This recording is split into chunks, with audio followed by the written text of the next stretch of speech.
Welcome back to Taja's Garden. I'm the gardening realtor. If you're new here, I'm glad you're here, and if you're returning, welcome back.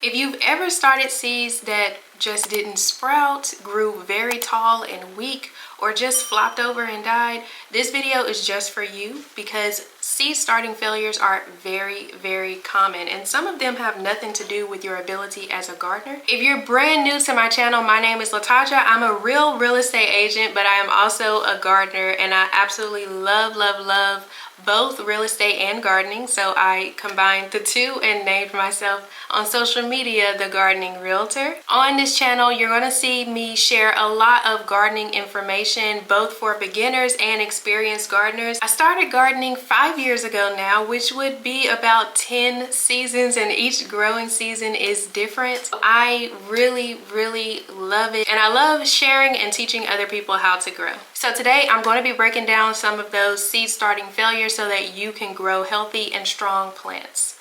Let's start from the beginning. First things first, you want to make sure that you have the right soil. The soil cannot be compact. It needs to be fluffy and airy so that the seed can actually sprout. After that seed sprouts, that seedling needs to be able to go through the soil to get to the light. And if the soil is too compacted, it's going to get trapped underneath that soil and it can't go anywhere. This is why a lot of people start their seeds and they feel as though nothing is sprouting. Chances are that seedling actually got stuck beneath the soil and it cannot move anywhere. Before we plant anything, we're going to make sure that our soil is moist. You don't need to have it soaked, it just needs to be moist. Ideally, we would do this before we actually put the soil in the container. But if you end up missing that step, it's completely fine. Just make sure that you moisten it before the seeds go in. So the mixture that I use for this soil is cocoa coir, but before I started making my own soil, I just purchased seed starting mix. I actually always got the Back to the Roots brand of seed starting mix, but I'm sure that there's a lot of different types to go choose from. This year I decided to go ahead and start my own soil. I'm going to link that video below in the description and above so you can click on it, but in the video I gave you a step-by-step showing you how to create your own soil, and it actually turned out to be a bit cheaper if you grow a lot of plants like I do. So I use cocoa coir because it is very fluffy, it's not compacted, it allows for proper drainage, but it also holds on to the moisture instead of drying out completely. I mixed in perlite and vermiculite. You'll have to go and click that video so that you can learn how each ingredient actually benefits you. I'll link this in the description below as well, but this is the seed starting tray that I use. It's just a typical black seed starting tray, and this year I actually purchased a seed starting tray from the Epic Gardener as well, and the reason I purchased it is because it's a harder material.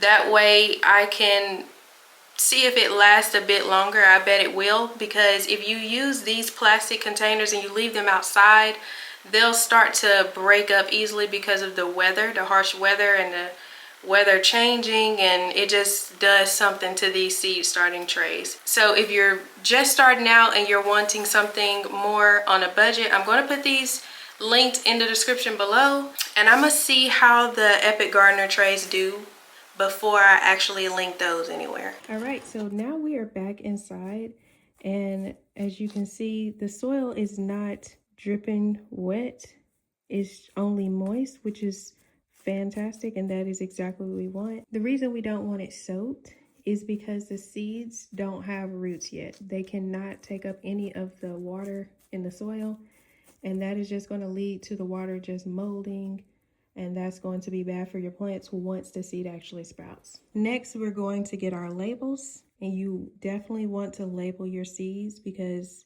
if not, you're going to have to end up waiting months and months before you know what you planted.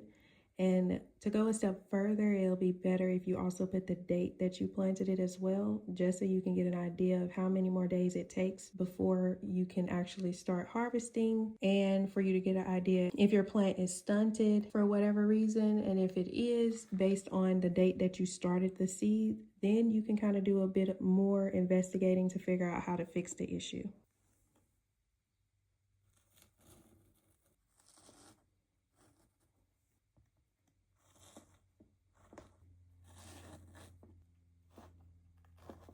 And I always like to do a little arrow. And this arrow is just going to tell me that each row to the right of my seed label is the same exact plant. So I'm starting with this heirloom pineapple ground cherry. I'm actually really excited about this one. This is my first time growing ground cherries. So yeah, I'm so excited. This came from Amazon, I believe I got it from, and there's 650 seeds in here. So if you're a beginner and you're always wondering, when are you supposed to start your seeds? Most of the time you can look in the back of the pack, and this says start indoors 6 to 8 weeks before the last frost date. So you want to make sure that you Google when your last frost date is based on your zip code. That'll be the easiest way for you to figure out if you're starting seeds on time. You will also probably wonder why a lot of gardeners will have a list of seeds that they're starting way before. And most of the time that is just to allow for any mistakes. If any mistakes come up, then you have time to start it again. So these are supposed to be sown 1/4 inch deep, which is very shallow. So even if you want to sow it on the top of the soil, that will be fine as well.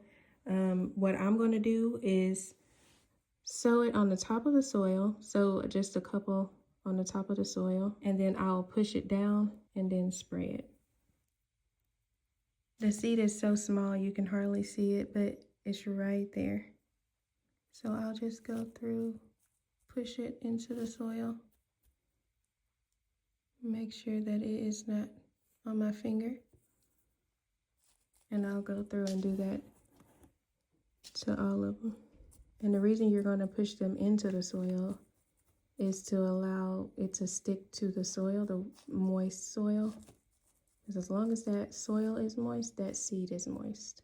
And we need a moist seed in order for it to germinate. If the seed dries out, then most of the time it just won't germinate anymore. Next up is tomatillo. This is the same way. It needs to be sown 1/4 inch deep, so we're just going to do the same thing.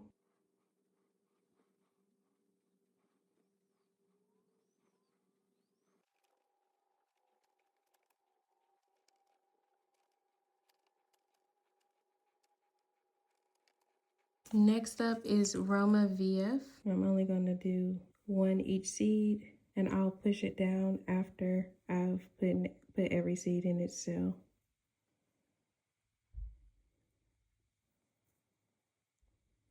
You want to make sure that you don't plant the seeds too deep as well.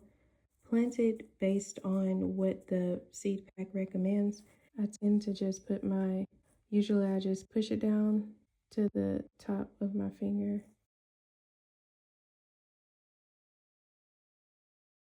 So as you can see, this is how deep I planted it. The seed is right there above that little white rock right there, and I just cover it like that. You don't want to like push the soil down, because then it'll make the soil compacted whenever it dries. Next, we are doing large red cherry, and we're going to do the same exact thing.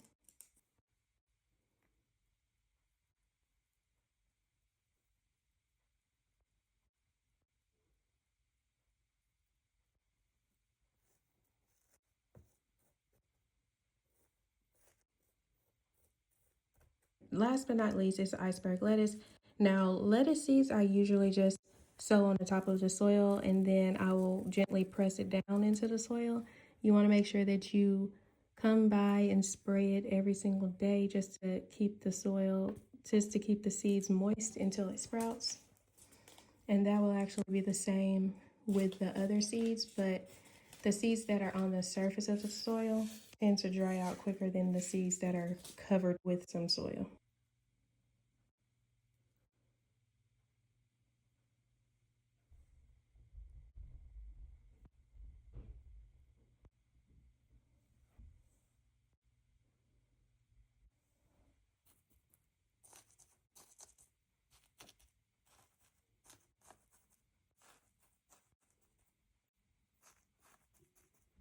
The final thing that we're going to go through and do is spray the tops of the soil. And I like getting this type of spray bottle that has a constant mist. It makes things a lot easier.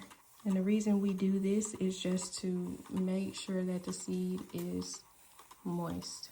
We want to guarantee that that seed is moist, because if it's not moist, then it will not grow. It won't sprout. And as we're spraying, if we see that the seed is exposed, we're going to go ahead and push it into the soil a little bit.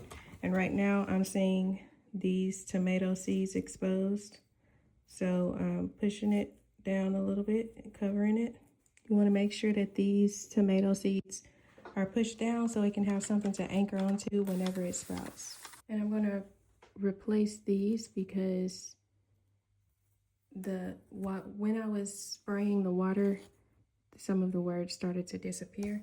So I don't want to risk losing what the only thing that will tell me what I'm growing. So I'm going to go ahead and replace them right now.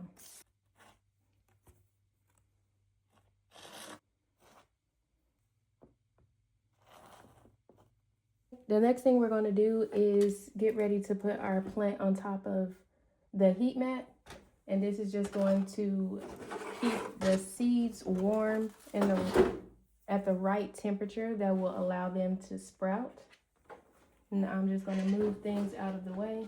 This is the heat mat that I have. This is a Vival Sun heat mat, a 20 by 20 heat mat. And the reason why I chose the biggest size is because I have fairly long seed starting trays. And I wanted to make sure that the entire tray was able to be heated at that same time. Now, on the top row, I actually have some peppers on a heat mat. And once you put it on the heat mat correctly and close the humidity dome, then you will see this. All the moisture that is in the soil, whenever it tries to evaporate, it'll go to the top of the humidity dome and then it'll just go right back down to the soil, which in turn keeps the seed and the soil moist until something sprouts. Now, as soon as something sprouts, you want to take that humidity dome off, because while seeds are okay with humidity, it actually helps them sprout. The seedling does not like too much humidity. It actually suffocates it. So again, as soon as that seed sprouts, you want to take that humidity dome off and put it as close as you can to the light. Okay, so as soon as you plug it up, you should see this. This is going to be how you keep track of the temperature of the soil. Each seed needs a certain temperature to be able to sprout. Lettuce does not need to have a really warm temperature to sprout. However, the warmer it is, the quicker it will sprout. So what we're going to do, since I have it plugged up, we're going to go ahead and put the seeds on top of the heat mat, but I'm going to take it out of this tray right here. And the reason is because if there's any moisture that leaks through the bottom of these seed cell holes, there is going to mold inside of this tray.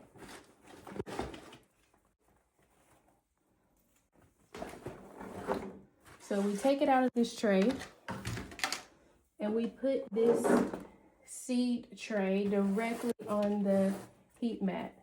Remember, we're going to keep the moisture inside by using a humidity dome, one that has these that you can close. I'm going to open it for now because this is where I'm going to put the thermometer in. This is the thermometer. This is what is going to go inside the soil to keep track of the temperature. You'll put it inside and then you'll just stick it in one of these seed cells into the corner. Make sure that both of these are as close to being closed as possible. Whenever you hold this settings wheel button down, when it starts blinking, that means that you can change the actual temperature that it's set to. I had it set to 69, so I'm going to turn it up to 75. So as soon as it hits 75, it'll kick off. And if it goes below 75, then it'll heat up. Hold that settings wheel down, and then there we go. Just put this in the corner, and you have started your first group of seeds correctly. Now remember, after it sprouts, we're going to take this humidity dome and we're going to put the seed tray on top of it because we want it as close to the light as possible. Well, thank you guys for watching. If you have any questions, please drop them down in the comment section below. If this is your first time starting seeds and this video was helpful, please let me know. That will make me so happy if this was helpful for somebody. Please like, comment, and share this with a friend, especially someone that you know is interested in starting seeds for the first time, or someone who has started seeds and is just curious of why their seeds are not sprouting. If you have not already subscribed, please subscribe, hit that notification bell, and if you want to be part of an amazing gardening community on Facebook, head on over to Facebook, type in Prosper and Plant, and I'll see you over there.